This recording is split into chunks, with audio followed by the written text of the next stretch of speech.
I'm David Volk, a voice of the resistance, albeit a strange and funny one.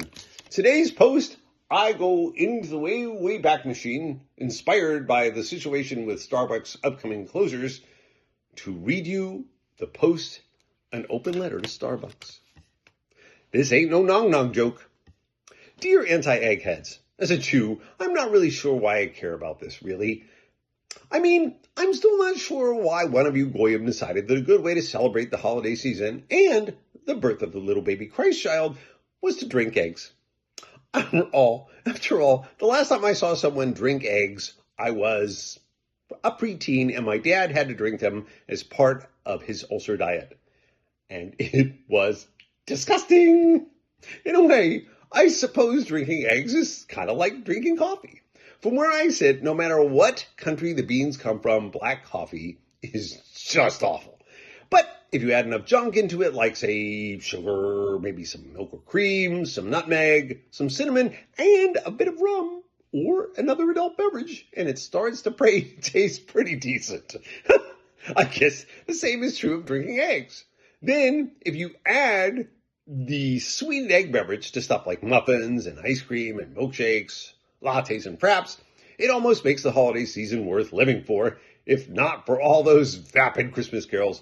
I mean, God rest ye merry gentlemen is great and all the first 2 or 3 times each year.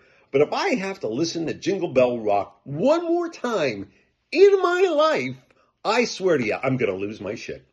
And what the hell is a brown yawn virgin anyway?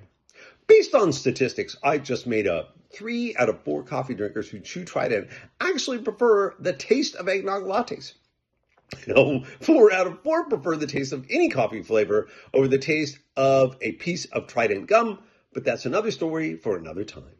All of which prompts me to ask, why the hell did you take eggnog off your menu for at this time it was 2nd year in a row? I think now it's the 4th or 5th, I'm not sure. What? Was there a worldwide egg shortage? Did another coffee chain corner the eggnog futures commodities market? Did all your chickens vote to unionize? So you just decided to show them who was boss by closing down your hen houses, claiming you were doing it for the safety of your poultry partners? Please don't tell me it's because your menu planners were repulsed by the thought of drinking eggs. Your menu gurus have put up a lot of awful beverages over the years and stuck with them. If you were honest with yourselves and others, I'm pretty sure you'd have to admit that matcha green tea creme frappuccino is a questionable flavor at best. That chai latte is only there to allow tea drinkers to feel they're not being ignored, and I'm not even sure what to make of the flat white. Yes, it's popular in New Zealand and Australia, but so is Vegemite, and I don't see you adding Vegemite to pastries in your pastry case. And then there's this year's holiday menu, which was several years ago. You're willing to draw the line at eggs, but you still think it's a good idea to praline a nut you would normally roast over an open fire? And grinding up an innocent sugar cookie and drowning it in almond milk is just, a thing that normal civilized people do? And don't even get me started on the idea of a caramel brulee latte. If I'd wanted dessert for breakfast, I would have gone to a bakery. Hell, you're even serving an Irish cream cold brew without any actual alcohol, which, when you think of it, has all the appeal of Coca-Cola without cocaine, only without all the fizz or that lovely battery acid taste. So, okay, I admit I don't like coffee all that much, and the main reason I find myself going to Starbucks is that I can't get the damn McDonald's app to work so that I can get a cheap, oversweetened iced hazelnut coffee on my way to work in the morning. Or I'm desperate for a caffeine fix, and one of your stores is less than a minute walk away from where I work.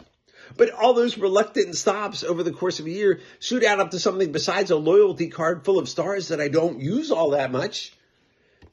And for me, that something has always been the chance to get a few eggnog mochas, lattes, or fraps at the end of the year when I need a sweet jolt to carry me into a long day of retail sales.